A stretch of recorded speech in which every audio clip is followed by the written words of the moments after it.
नमस्कार। थिंक 360 में आपका स्वागत है। हमारे साथ भारतीय सेना के दो ऑफिसर्स, एक्स आर्मी ऑफिसर्स मौजूद हैं, कर्नल भगवान सिंह जी और कर्नल मोहन सिंह जी। आज थिंक 360 में हम आपसे चर्चा करेंगे, बात करेंगे भारतीय सेना के जो ऑफिसर्स हैं, भारतीय सेना के जो जवान हैं, उनकी जो क्या प्रॉब्लम्स है, क्या चुनौतियां हैं after serving in this army. जो सामाजिक जीवन में जब आते हैं तो उनके सामने क्या समस्या है, क्या चुनौती है। कल साहब भगवान सिंह जी, मैं आपसे मुखातिब, आप जरा ये बताएं कि आपकी जो आफ्टर आर्मी लाइफ, आपके सामने क्या क्या चैलेंजेस रहते हैं, क्या क्या चुनौती। नमस्कार। आपने सही प्रश्न पूछा कि भारतीय सेना से सेवानिवृत्त होने के पश्चात हमें किन-किन चुनौतियों का सामना करना पड़ता है। अगर मैं विषय से अपना व्यक्तिगत मुद्दा लूँ, तो जब मैं भारतीय सेना से मैंने स्वेच्छा से सेवानिवृत्ति ली, 20 वर्ष की कमीशन सेवा के पश्चात, तो शुरू में आते ही मुझे लगा कि मैं एक विशेष वातावरण में या नए संसार में आ गया हूँ। भारतीय सेना में हमें अनुशासन से जीवन यापन किया, लेकिन यहाँ नागरिक जीवन में आने के बाद में जो हमारी कौशल दक्षता थी, उसका लोगों को उतना ज्ञान नहीं था। अतः हमें दक्षता होते हुए भी कॉर्पोरेट जगत में और नागरिक क्षेत्र में हमें वांछित जो है नौकरी का अवसर नहीं मिलता। तो सबसे बड़ा ये हमारा चैलेंज है कि हो सकता है कि हम बदलते हुए वातावरण को हम नहीं समझ पाते, क्योंकि हम 20 साल तक या 15 साल तक एक सीमित दायरे में बट उच्च श्रेणी का जीवन जीते हैं, लेकिन नागरिक जीवन से हमारा तालमेल ज़्यादा नहीं रहता। वो एक हमारे लिए चैलेंज था, और जब बाहर आते हैं तो ये समस्याएँ स्वतः है। मैं नहीं कहता कि ये हमारे लिए विशेष होती हैं, लेकिन ये स्वतः स्वाभाविक है कि वो थोड़ी-सी चुनौती आती है। अब इसका कारण भी है कि हमारे जो फौजी सैनिक भाई हैं, चाहे वो अफ़सर कह लो, विशेष तरह से जवान जो हमारे सैनिक हैं, जो 15 साल की नौकरी के पश्चात ही नागरिक जीवन में आ जाते हैं। आयु कम होती है, उम्र होती है उसकी 35 और 40 के बीच में। वही वक्त होता है जब उसमें घर में उसकी जिम्मेदारी अधिक होती है और पैसे की आवश्यकता भी होती है। तो फिर न चाहते भी मुझे सेकंड करियर का ऑप्शन अख्तियार करना पड़ता है, और जो सेकंड करियर का जाता है वापस, तो फिर थोड़ी बहुत उसके बाद चुनौतियां अवश्य आती हैं। तीसरा कारण होता है कि सैनिक हमारे दूर दराज, चाहे वो कारगिल की ऊंचाइयां हो, चाहे जम्मू कश्मीर में हो या द्रास में हो, वहाँ ऐसी भौगोलिक वो होती हैं कि वो वहाँ से कुछ न कुछ जब सेवानिवृत्त होता है तो बीमारी अवश्य हो जाती है, चाहे वो हृदय गति का बीमारी हो या जोड़ों में या घुटनों में दर्द। तो ये शारीरिक और स्वास्थ्य की भी समस्या जब हमारे सैनिक सेवानिवृत्त होकर आते हैं तो अवश्य होती है। अब इन्हीं जो मैंने संक्षिप्त में आपके साथ में इसका वर्णन किया, इसी को अगर हम श्रेणीगत करें तो सबसे बड़ी हमारी समस्या आती है रोजगार एवं पुनर्वास की। एक 35 साल का नवयुवक 35 साल की उम्र में सेना छोड़कर बाहर आता है, पेंशन उसकी होती है, लेकिन वो रोजगार तो है नहीं उसके पास। इसलिए जब वो वहां आता है तो सबसे बड़ी उसकी है कि उसे कोई ना कोई रोजगार सरकार अवश्य दे।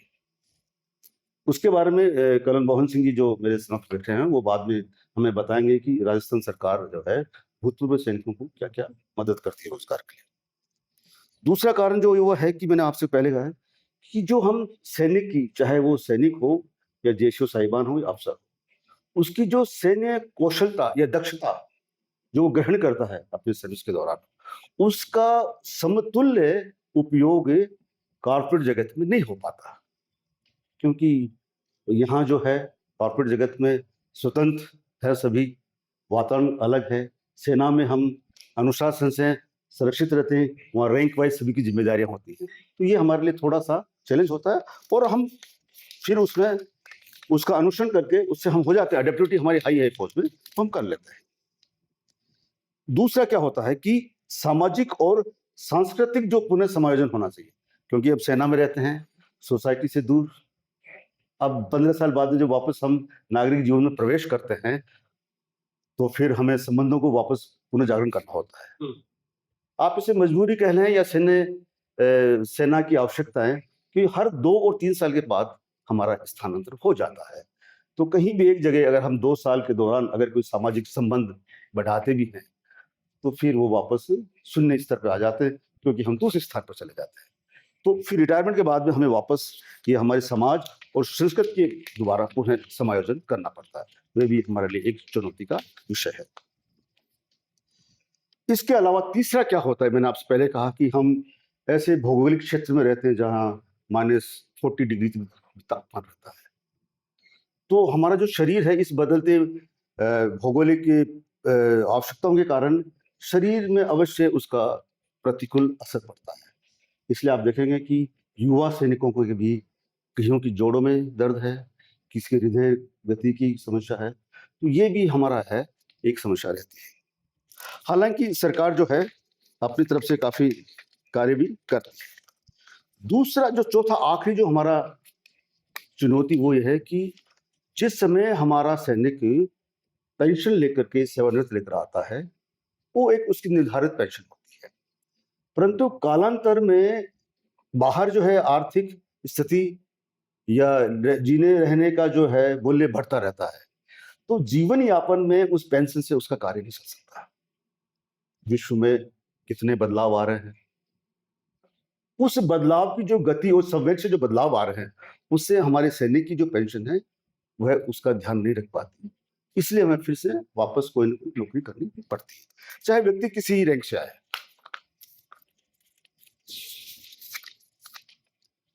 हाँ, इतनी कुछ चुनौतियां होने के पश्चात भी हम ये जरूर कहेंगे कि भारत सरकार या राज्य सरकार हो, वो हमारे लिए उन्होंने अच्छा कुछ कार्य अवश्य करती है। जैसे कि अलग से एक महानिदेशालय का पुनर्वास का एक कार्यालय है जो दिल्ली में उसका मुख्यालय है। वहां से हमें पूर्व सैनिकों का पुनर्वास के लिए वो स्कीम भी चलाते हैं, रोजगार भी दिलाते हैं फौजियों को, और हमारी दक्षता का विकास, स्किल डेवलपमेंट भी उसके कोर्सेज चलाते हैं। और कुछ जगह पे वो स्वराज के भी एंटरप्रेन्योरशिप के लिए भी हमारे लिए अवसर पैदा करती है। जैसे सैनिक अधिकारी जब सेवानिवृत्ति पे आता है तो 60 वर्ष तक उसके लिए एक सिक्योरिटी एजेंसी भी दी जाती है, जो बड़ा सराहनीय कार्य है भारत सरकार का। इसके अलावा एक होता है केंद्रीय सैनिक बोर्ड, जिसको हम KSB कहते हैं। वो भी पूर्व सैनिक और उसके आश्रितों के लिए विभिन्न कल्याणकारी योजनाएं चलाते हैं।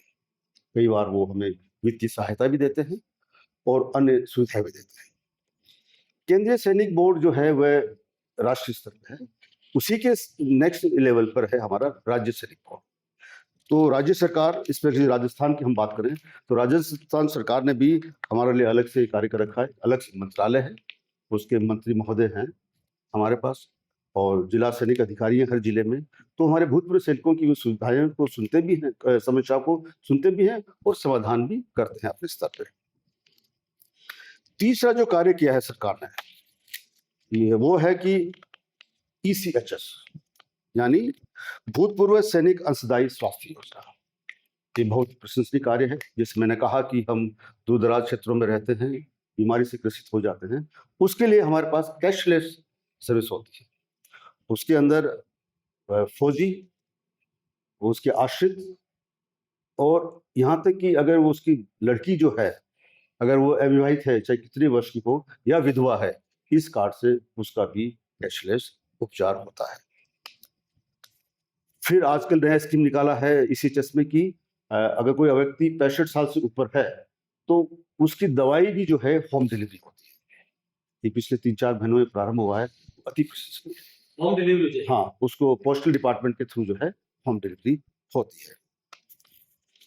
मैं ये जरूर कहना चाहूंगा कि इतना कुछ करने के बाद भी हम सैनिकों की कुछ अपेक्षाएं होती है सरकार के प्रति। हमें आप एक राष्ट्रीय सुरक्षा के प्रहरी ना समझें। इसके अलावा क्योंकि हम एक अनुशासित जीवन, समर्पण और कार्यकुशलता के भी अहम प्रतीक है हम लोग।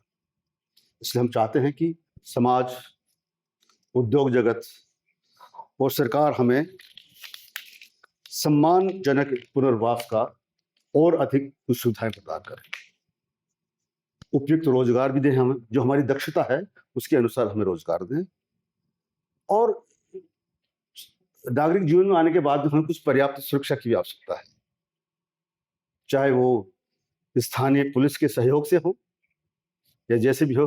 हमें थोड़ा सा सुरक्षा और सम्मान नागरिक जीवन में अवश्य मिलना चाहिए, और गुणवत्ता सेवाएं भी हमें अभी मिल रही हैं स्वास्थ्य की, वो मिलती रहे। हालांकि मैं भी एक वेटरन हूँ इंडियन आर्मी का, परंतु असम राइफल्स की 2 बटालियंस में मैंने सेवाएं दी हैं, तकरीबन टोटल मिलाकर 6 साल। तो पूर्व सैनिकों के अलावा राजस्थान में असम राइफल के भी पूर्व सैनिक निवास करते हैं। उसके लिए हमने एक अरेसा बना रखी है, जो कि डीजी असम राइफल्स की तरफ से हैं, अधिकारित है। और डीजी असम राइफल ऑफिस जो शिलोंग में है, उनका अलग से कार्यालय भी है, और वो असम राइफल के पूर्व सैनिकों की समस्याओं का निवारण भी करते हैं और वित्तीय सहायता भी देते हैं। परंतु हमारी एक मजबूरी यह होती है कि जब तक शिलोंग से कोई हमारी मदद के लिए आएगा, मेघालय से, लेकिन स्थानीय तौर पर हमारा कोई मदद नहीं कर पाता, समय लग जाता है। इसलिए हमारा ये गुजारिश है कि जो अभी राज्य सैनिक बोर्ड है राज्य में, और जिलाओं में जिला सैनिक बोर्ड है, क्यों न कि असम राइफल के भूतपूर्व सैनिकों को भी राजस्थान के राज्य सैनिक बोर्ड के साथ एकीकृत कर दिया जाए। तो हम ये चाहते हैं कि जैसे हरियाणा राज्य में जिला सैनिक बोर्ड के साथ भी अर्ध सैनिक के पूर्व सैनिकों का भी वो ख्याल रखते हैं, उनका वेलफेयर का सब कुछ वही करते हैं। हरियाणा सरकार ने ऐसा कर रखा? हाँ जी सर, तो हरियाणा सरकार ने कर रखा, तो हम भी ये गुजारिश करते हैं राजस्थान सरकार से कि वह भी असम राइफल के जो भूतपूर्व सैनिक हैं, उनकी कोई समस्याएं हो या उसके लिए वो जिला सैनिक बोर्ड को अधिकृत कर दे, ताकि हमारा निवारण राज्य स्तर पर क्या जिला स्तर पर ही हो जाए, ये हम चाहते हैं। दूसरा, हमारा जो अरेसा का जो कार्यालय है वो सीकर में हमने बना रखा है, लेकिन वो जमीन हमारे पास है नहीं, हमने किराए पे लेकर के ऑफिस बनाया हुआ है। तो डीजी असम राइफल हमें मेंटेनेंस के पैसे देता है मंथली, और कुछ हमें फंड भी देता है, लेकिन हमारी जमीन नहीं है वहां पर। डीजी असम राइफल ने अभी पिछले 15 दिन पहले एक पत्र लिखा है मुख्य सचिव राजस्थान सरकार को कि हमें कुछ भूमि आवंटित करी जाए सीकर में, ताकि भूमि आवंटन होने के पश्चात बिल्डिंग वगैरह का जो है भवन निर्माण के लिए जो पैसा खर्च होगा वह हमें डीजी असम राइफल दे देगा, कुछ हमारे पैसे से भवन निर्माण हम कर लेंगे। हमारी गुजारिश ये है कि संबंधित मंत्री महोदय या सचिव स्तर पे हमें जमीन जो है। आपका कर्नल राज्यवर्धन सिंह जी को ये कहना है?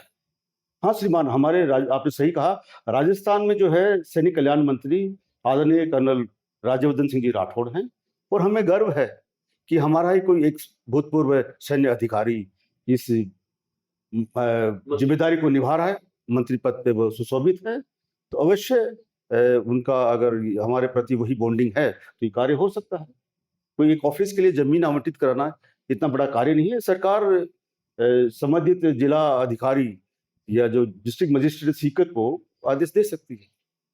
ये हो जाए तो आपके असम राइफल्स के लोगों के लिए बड़ा कल्याणकारी कदम हो जाए। हाँ श्रीमान, क्योंकि असम राइफल के अधिकतर भूतपूर्व सैनिक शेखावाटी से हैं, और शेखावाटी जिले में आता है चूरू, झुंझुनू, सीकर।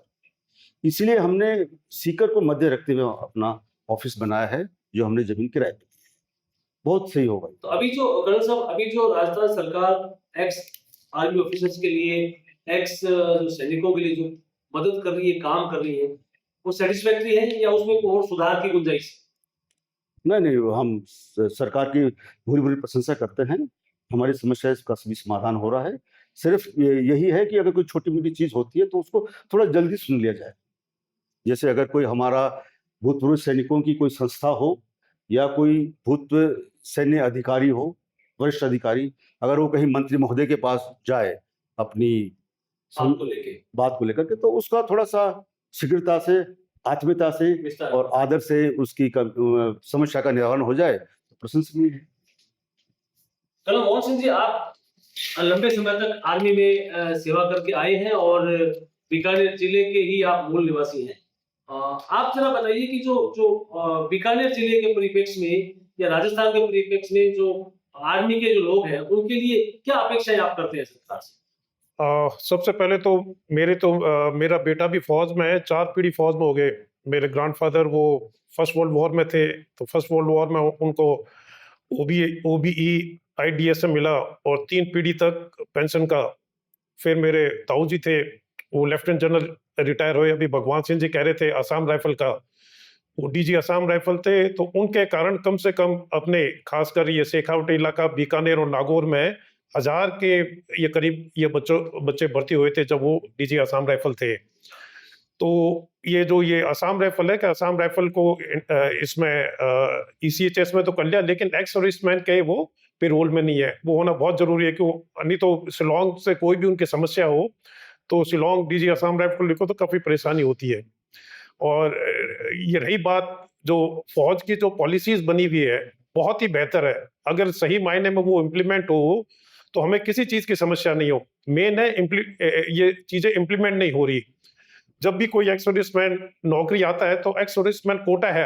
आज राजस्थान गवर्नमेंट में central government ex serviceman quota है, उसके पास क्वालिफिकेशन है तो आरएस भी बन सकता है, आरपीएस बन सकता है, तहसीलदार, पटवारी, हर नौकरी के अंदर एक्स सर्विसमैन कोटा है। वैसे एक आदमी को नौकरी नहीं मिलेगी, लेकिन एक्स सर्विसमैन कोटे में उसको आराम से नौकरी मिल जाएगी। तो इसके लिए हमारे राजस्थान गवर्नमेंट में रेक्सो बना हुआ है, तो उनके एक मेजर जनरल साहब इंचार्ज हैं, मेजर जनरल विजय सिंह जी। तो वो हर डिस्ट्रिक्ट के अंदर रेक्सो का ऑफिस है। तो और जो भी आपकी गवर्नमेंट है, जैसे आरटी ऑफिस हो गई, आपके बैंक्स वगैरह हो गए, तो सब में रेक्सो के थ्रू नौकरी लगती है। तो नौकरी की एक्स सर्विस में ये कोई दिक्कत नहीं है, लेकिन ये इम्प्लीमेंट ये सही तरीके से होना वो बहुत जरूरी है। और दूसरी क्या हमारे एक समस्या आती है, जो ये गांव से ज्यादातर एक्स सर्विस में रिटायर होकर गांव चले जाते हैं, तो जो शहर में कभी उसका तहसील में काम पड़ रहा है, कभी हॉस्पिटल में पड़ रहा है, तो एक हर डिस्ट्रिक्ट के अंदर एक नोडल पॉइंट हो, वो वहां जाए, सीधी अपनी समस्या बताए, तो और उनका सब जगह कांटेक्ट हो, हॉस्पिटल में हो, तहसील में हो, तो खटाखट उसका बेचारे का काम हो जाए। नहीं तो आज के युग में गांव से आके काम कराना नेक्स्ट टू इम्पॉसिबल है। जो शहर में रहते हैं, जिनकी अच्छी पकड़ है, उनके ही काम नहीं होते। तो एक्स सर्विसमैन क्योंकि जो देश की सेवा करते हैं, संसार में मैं कहूंगा यही भारत ही है जहां पे ये मैं कह रहा हूँ इज्जत मिलती है, थोड़ी कम मिलती है। बाकी जहां भी पता चलता है कोई वेटरन है, हर आदमी उसके घर पे जाके काम करते हैं कि यार इसने हमारे देश के लिए सेवा की है, हम लोगों के लिए सेवा की है, अब समय आ गया कि इसकी हम देखभाल करें। तो लेकिन इसमें मतलब इस प्राइम मिनिस्टर की तरफ से ये गाइडलाइंस है, हर स्टेट के सीएम की तरफ से गाइडलाइंस है, लेकिन ये डिस्ट्रिक्ट लेवल पे इम्प्लीमेंट नहीं होता। हर जगह है कि भाई वेटरन्स कोई भी होगा, उसका आपको प्रायोरिटी के अंदर काम करना होगा। दूसरे एक आपको छोटा सा मैं 2 एग्जांपल दूंगा। जब मैं यहाँ उस समय एक्स सर्विसमैन की नागौर, चूरू, बीकानेर की मेरी जिम्मेवारी थी देखभाल की, तो चूरू के अंदर एक गांव है, तो उसकी मूर्ति लगी हुई थी, वो स्कूल नामकरण उनके नाम पे था, और तो जो स्कूल के बाहर उसका बस लगा हुआ था, तब उसकी वाइफ में फीलिंग है यार का बस ये धूप के अंदर है, मैं इसको कवर ये छतरी करवा दूं ऊपर। तो प्रिंसिपल साहब के पास गई कैसे ऐसे, तो प्रिंसिपल साहब उसको कहता है कि छतरी तो करवा दूंगा, तुम ये हर कमरे के लिए तुम ये कूलर दो अपने पैसों से। तब ये बात हुई, उसको हम लोगों को पता चला, तो उस समय ये मंत्री भवर सिंह जी थे, मैंने भवर सिंह जी से बात की, तो बहुत कड़ी कार्रवाई हुई उस प्रिंसिपल का अगेंस्ट।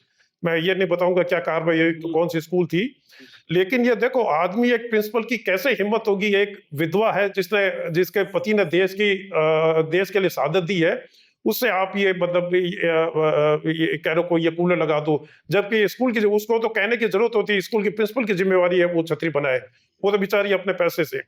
दूसरा एक पलाना गांव का एग्जांपल बताता हूँ। यहाँ 71 में एक शहीद हुआ था नारायण सिंह। आज कितने साल हो गए, उसकी ना तो मूर्ति लगी, ना कोई स्कूल का नाम हुआ, ना कोई रोड का नाम हुआ, क्योंकि एक पॉलिसी है कि स्कूल डेवलपमेंट कमेटी जब तक वो अगर एनओसी नहीं देगी तो कोई कार्रवाई होगी नहीं। तो हमने सरपंच से भी मुलाकात की, सरपंच को भी कन्विंस किया, लेकिन किसी कारणवश वो वहां से वो एनओसी नहीं आई। लेकिन अब फिर हम लोगों ने ये राजस्थान गवर्नमेंट से की, तो फिर राजस्थान गवर्नमेंट कह दिया भाई ये यहाँ नहीं, बहुत जगह ये प्रॉब्लम आ रही है, जो किसी कारणवश जो गांव के लोग हैं वो एनओसी नहीं देते। तब उन्होंने कह दिया भाई अगर वो एनओसी नहीं देते तो उनसे लिखवा लो, फिर कलेक्टर एक कमेटी गठित करेगा और वो उनकी मूर्ति या स्कूल का नामकरण या रोड का नामकरण हो जाएगा। तो गवर्नमेंट की पॉलिसीज तो बहुत अच्छी है, मेन दिक्कत है इम्प्लीमेंटेशन का। आज अगर सही मायने में ये, क्योंकि ये तो मैं तो कह रहा हूँ, ये ब्रिटिशर्स ने जो इतना अच्छा सिस्टम कर रखा था, आज किसी डिपार्टमेंट में नहीं है। रिटायरमेंट के बाद वो भगवान भरोसे, ये डिफेंस ये फोर्सेज है, जहां अगर वो उसका अगर जिस दिन वो आखिरी सांस लेता है तो उसके फ्यूनरल के पैसे भी ये डिफेंस गवर्नमेंट देती है। तो मतलब ये पॉलिसीज बहुत अच्छी बना रखी है, लेकिन अपन को ये ग्राउंड में इम्प्लीमेंट होना बहुत जरूरी है। तो और बाकी तो मैं तो कहूँ, ये सेना जैसी ना तो कोई नौकरी है। आज ये सेना में नौकरी करते हैं एक अच्छे एनवायरनमेंट में, जब 30-35 साल मैंने नौकरी की, हर आदमी सारा काम भरोसे पे होता है। और कल को मेरे नीचे वाले ने अगर कोई गलती की तो सारा भार मैं लूंगा, नीचे वाले पे कभी भी आंच नहीं आने दूंगा। लेकिन सिविल में बिल्कुल उल्टा है, गलती अगर टॉप मैन की होगी, वो नीचे वाले को फंसा देगा, जबकि जिम्मेवारी है टॉप मैन की कि भाई अगर मेरी जूनियर के हाथ से गलती है, मैं इंचार्ज हूँ, मुझे रिजाइन करना चाहिए। लेकिन यहाँ उल्टा है कि भाई कोई भी गलती हो, नीचे वाले को फंसा दो। तो आपके हिसाब से जो यूथ है, हमारे जो युवा हैं, जो सेना में कमीशन लेने के लिए, सेना में भर्ती होने के लिए, उनको क्या प्रेरणा के वर्ड्स आप कहेंगे? सेना में मैं कह रहा हूँ, सेना जैसी कोई नौकरी नहीं है। आज अगर आपकी बीकानेर शहर में घूमो तो एक्स सर्विसमैन आपको बहुत पटवारी बहुत मिलेंगे, टीचर बहुत मिलेंगे, क्योंकि एक्स सर्विसमैन कोटा है। अभी बीच में ये आ गया था अग्निवीर के कारण के भी, ये बहुत आपके 25% रख रहे हैं, बाकी सबको निकाल रहे हैं। मैं कह रहा हूँ जो अग्निवीर भर्ती हो रहा है उसको कोई नुकसान नहीं है, इससे सेना को नुकसान हो रहा है। आने वाले समय में 75% अग्निवीर सेना में हो जाएंगे। तो अगर 75% अग्निवीर है तो कल को आप ऑपरेशन कैसे करोगे? लेकिन जो अग्निवीर जा रहा है सेना में, उसको कोई दिक्कत नहीं, आने वाले समय में 50% हो जाएंगे और ज्यादातर सारे एनरोल हो जाएंगे। और अगर जो वापस भी आ जाएंगे उनको पैरामिलिट्री फोर्सेज वगैरह में सर्विस मिल जाएगी। तो मैं कह रहा हूँ जो पहले अपने खासकर शेखावटी इलाके में जो जुनून था कि फौज में होना, बच्चा जैसे 12 साल का होता, माँ उसको दूध लेकर आ जाती, सुबह 5 बजे उसको दौड़ने भिजवा दी, वो माहौल अपन को वापस बनाना है। सेना में ज्यादा लोगों को जाना चाहिए, सबसे अच्छी नौकरी है, इज्जत की नौकरी है, और ये खरा पैसा है, ये पैसा आपका पनपता है। अभी एक कैप्टन प्रभु सिंह एकेडमी है, उसमें से बीकानेर के 70 बच्चे सिलेक्ट हुए सेना में। तो ये बहुत बड़ी बात है, जनरली कोई भी एकेडमी में 10-15 बच्चे सिलेक्ट होते हैं। तो जो छोटू सिंह इसको चला रहा है, बहुत अच्छा काम कर रहा है, बहुत ही नेक काम कर रहा है। अगर गांव के अंदर हर गांव में 2-2 3-3 सैनिक है तो उस गांव की शक्ल ही चेंज हो जाएगी। यानी आपका कहना है कि आर्मी की तरफ, सेना की तरफ युवाओं का रुझान होना चाहिए, कमीशन के लिए भी और जनरल अग्निवीर। बिल्कुल कमीशन के लिए आज जो क्लास 1 गस्टेड ऑफिसर आर्मी का जो कमीशन लेता है, उसकी पे आईएएस से ज्यादा है। ठीक है, प्रोटोकॉल के हिसाब से कर्नल है वो डीआईजी से सीनियर है, तो प्रोटोकॉल पे पर्क्स वगैरह बहुत अच्छी है। और मैं तो कह रहा हूँ हर इंसान जो भी अगर जिसके अंदर देश के प्रति भावना है और जो एक सच्चा ईमानदारी से जीवन व्यतीत करना चाहता है, तो वो अपनी मतलब अपने एजुकेशन के हिसाब से उसको सेना में जाना चाहिए। अगर वो अधिकारी के लिए क्वालिफाइड है तो उसको एज ए अधिकारी बनना चाहिए, और अगर जवान के लिए क्वालिफाइड है तो जवान बनना चाहिए। ये और सबसे बड़ी, आप एक देश के लिए रक्षा कर रहे हो। आज आप कहीं भी चले जाओ, आप जुनून में चले जाओ, हर रोड होगी सैनिक फलाना नाम, सैनिक, सभी सैनिकों के नाम पे, हर चौराहे पे सैनिकों की मूर्ति, दूसरों की किसी की नहीं है। और हर आदमी गर्व करता है कि भाई आज सैनिक के चौराहे पे अगर मैं चला गया और उसके मूर्ति के सामने सच्चे मन से मैंने कुछ मांगा, उसकी मान्यता पूरी होगी, क्योंकि उसने निस्वार्थ कोई कर्नल मोहन सिंह जी, मेरा आपसे ये सवाल है कि जो सिविल जो क्षेत्र है, हमारा एडमिनिस्ट्रेशन है, उसमें एट प्रेजेंट बीकानेर रीजन में, बीकानेर क्षेत्र में आर्मियंस की, एक्स आर्मी मैन की क्या स्थिति देखते हैं? आपको एडमिनिस्ट्रेशन से क्या अपेक्षाएं हैं, क्या कहना चाहेंगे? सबसे पहले तो हम जितने एक्स सर्विसमैन हम सारे यूनाइटेड हैं। हम सब मतलब हर महीने में एक बार सारे मिलते हैं, सारे अधिकारी, जवान, जेसीयूज वगैरह हम सब मिलते हैं। हमारे कोई भी फंक्शन होता है किसी के घर में, या जैसे मेजर पूरन सिंह जी का है, कैप्टन चंद्र चौधरी का है, मेजर जेम्स का, जब भी इनके दिन होते तो हम सारे के सारे इकट्ठे होते हैं। और किसी की भी कोई समस्या होती है तो हम ये समझते हैं ये सारे हमें सारे पूर्व सैनिकों की समस्या है, और हम सब शामिल होते हैं। बस यही है कि हमारे कोई भी बेचारा गांव परवेक से कोई भी अगर आदमी आता है तो सभी को मतलब सेंसिटिव होना चाहिए। भाई जिस इंसान ने देश के लिए सेवा की है और निस्वार्थ सेवा की है, तो उसकी जो भी सुनवाई हो प्रायोरिटी के ऊपर हो। मतलब जैसे गवर्नमेंट की तरफ से एक पॉलिसी हो जाए कि भाई कोई अगर सैनिक आएगा तो उसकी सुनवाई आप ये प्रायोरिटी में करो। और मतलब टाइम होना चाहिए, भाई आप ये समस्या लेके आए तो ये कि इतने समय के अंदर इसकी समस्या का समाधान हो जाना चाहिए। क्योंकि जब सैनिक जब अब नौकरी करके आता, बाहर आता है, एक अलग ही माहौल है। यहाँ धर्म के नाम पे लोग लड़ते हैं, जातियों के नाम पे लोग लड़ते हैं। फौज में तो हमें कुछ सिखाई नहीं जाती। हम जब हमारी मंदिर परेड होती है तो उसी के नीचे गुरुद्वारा भी है, मस्जिद भी है, मंदिर भी है। हम तो सब कोई ऐसी कभी दिमाग में नहीं आती। जब यहाँ आके देखे रिटायरमेंट के बाद, जाति के अलावा कोई चीज ही नहीं है, धर्म के अलावा कोई चीज ही नहीं है, ये बिल्कुल नहीं होनी चाहिए। सब जो, और इस चक्कर में आदमी चाहे बचपन का कितना साथी हो उसको गलत नजर से देखने लग जाता है। तो सारे अच्छी तरह रहे। और हमारे वेटरन्स को हम चाहते हैं, जैसे संसार में दूसरे देशों में एक वेटरन की इज्जत होती है, एक रिस्पेक्ट होती है, वो हम चाहते हैं बस हमें इज्जत मिले। क्यों, हम सैनिक में छावनी में जाएंगे, हमें बहुत इज्जत मिलती है। तो जैसे ही सिविल डिपार्टमेंट में काम में जाए, बेसिक ये आपका लाइसेंस, वेपन लाइसेंस रिन्यू करने में जनरल चिमन सिंह जी, जो यहाँ मतलब आज तक आजादी के बाद इस रैंक पे आर्मी कमांडर आज तक कोई नहीं बना, अपने बीकानेर के ही हैं जनरल चिमन सिंह जी। हजारों आदमियों की उन्होंने नौकरी लगाई, उनका लाइसेंस रिन्यू होने में 1.5 साल लगा। जबकि इस ओहदे के आदमी के अगर लाइसेंस रिन्यू होने में इतना समय लगे तो एक सिपाही का तो आप समझ सकते हो कितना समय लगेगा। तो जो भी एडमिनिस्ट्रेशन है उनको सेंसिटिव होना बहुत जरूरी है। वो सेंसिटिव हो कि भाई कोई भी वेटरन्स आता है कि ये समझो कि ये भाई मैं देश की सेवा कर रहा हूँ, उसका काम करूँ। लेफ्टिनेंट जनरल सगत सिंह जी का बहुत बड़ा नाम है भारतीय सेना में। उनका संबंध बीकानेर संभाग से रहा है, और लेफ्टिनेंट जनरल सगत सिंह जी के बारे में जरा कुछ बताइए कि उनकी तो बीकानेर, बहुत गर्व की बात है कि वो बीकानेर क्षेत्र से जुड़े रहे। जनरल सगत सिंह जी बीकानेर उस समय नोबल पब्लिक स्कूल थी, उसमें पढ़े हुए थे। फिर गंगा रसाला में एज ए जमादार भर्ती हुए, और वो ही एक जनरल आजादी के बाद वो एक ही जनरल है जो फील्ड जनरल कहते हैं। गोवा आज है तो जनरल सगत सिंह जी के कारण गोवा उन्होंने लिबरेट किया। सिक्किम में नथुला पास है, वो जनरल सगत सिंह जी के कारण है। 71 की लड़ाई के वो मास्टर हीरो थे। उनकी जिम्मेवारी केवल मेघना रिवर थी। उन्होंने मेघना रिवर क्रॉस की और ढाका के ऊपर उन्होंने कब्जा किया। तो ऊपर चीफ ने पूछा, भाई तुम ढाका पे मेघना रिवर पे रुक जाओ, आगे मत जाओ। तो उसने कहा अगर अपॉर्चुनिटी मिलती है उसको अगर मैं यूज नहीं करूं तो मेरे से बुरा कोई जनरल नहीं होगा। तो वो तो आज तक उस जनरल सगत सिंह जैसा तो जनरल हिंदुस्तान ने पैदा ही नहीं किया। और अभी आपको बताऊंगा, उनकी हम मूर्ति लगा रहे हैं यहाँ, वो सैंक्शन होगी सारा, बस अभी वो काम है। जनरल सगत सिंह जी की जल्दी आप देखोगे जिला सैनिक के सामने एक भव्य मूर्ति लगाएंगे उनकी बीकानेर में। आप कुछ कहना चाहेंगे? हाँ, मैं ECHS में OIC था चूरू में, और मुझे अवसर मिला था, कोडम जैसे गांव से हम रहते हैं, कोडम जैसे जाने का मुझे अवसर मिला, और हमने एक मेडिकल कैंप भी लगाया। वह स्थान, वो हवेली जिनमें जनरल साहब का जन्म हुआ था, मुझे गौरवान्वित फील करता हूँ मैं। आज में वो फोटो भी मेरे पास में है। मेरा एक ये कहना था कि यहाँ जो है सादुलगंज में इस मेन रोड पर एक हाउस है, जो कहते हैं कि जनरल सगत सिंह जी इसमें बीकानेर स्टेट फोर्स के टाइम रहते थे। वो पहले किसी brigade commander, artillery brigade commander का निवास हुआ करता था। अब शायद उसको खाली कर दिया गया है। तो मैं तो चाहता हूं कि उसको एक ऐसा मेमोरियल बना दिया जाए, म्यूजियम बना दिया जाए जनरल सगत सिंह साहब के सम्मान में, तो बहुत बेहतर होगा।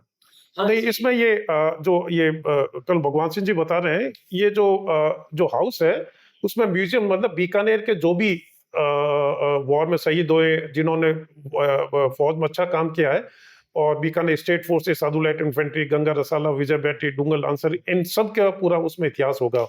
और उसके बाद आजादी के बाद में जो सेना ने जिसने कोई बहादुरी का अच्छा काम किया है, तो अभी ये आर्मी की तरफ से प्रपोजल है और ऊपर जाएगा, अप्रूवल हो जाएगा, फिर ये काम हो जाएगा। तो ये है भारतीय सेना के 2 कर्नल्स, कर्नल भगवान सिंह जी और कर्नल मोहन सिंह जी। इन्होंने थिंक 360 से बातचीत में बताया कि किस तरह से आर्मी से आने के बाद में किस तरह से एकदम पृथक एनवायरनमेंट सैनिकों को मिलता है, उसमें एडजस्ट होना, उसमें घुलनशील होना, उनकी जो लोकल समस्याएं हैं, खेती बाड़ी, जमीन जायदाद, पट्टे संबंधित परेशानियां, उनका निराकरण होना, और एक जो सिविल में आकर के उनको जो घुलनशील होने की स्थिति में उनको सिविलियंस द्वारा ड्यू रेस्पेक्ट देना, ये बहुत आवश्यक है। तो थिंक 360 से आप कर्नल साहब, आपने बातचीत की, आपका बहुत बहुत धन्यवाद। और हम उम्मीद करते हैं कि आपकी बात एडमिनिस्ट्रेशन तक पहुंचेगी और आपकी बात पे गौर होगा। आपने 360 से बातचीत की, आपका बहुत बहुत धन्यवाद। आपका भी बहुत बहुत धन्यवाद।